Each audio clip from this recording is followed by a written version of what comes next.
वो खाते तोरे खाती मन के हट पर ना चल भाई। बक बक मत कर मानो जाती पिटना पड़ेगा तोला छाती तरसो खाती तोरे खातिर मन के हट पर ना चल भाई।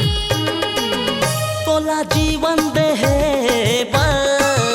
तोरे प्राण बचाए तोरे उद्धार करे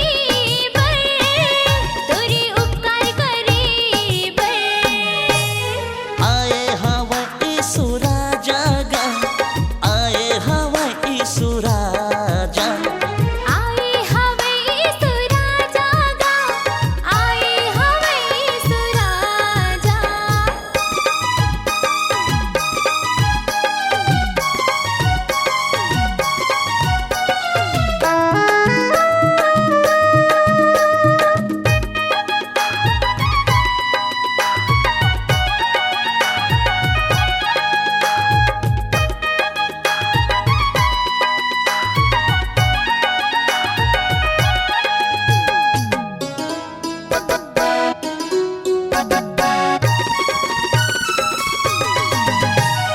यीशु के आना हो गए है जल्दी आग के गोला धरती में गिरही आकाश में जैसे बिजली चमकती वैसे प्रभु जी के आना हो ही।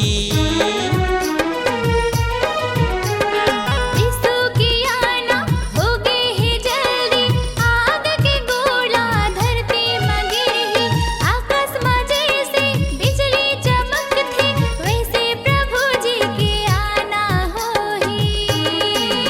तोला सरग ले जाए तोला नरक से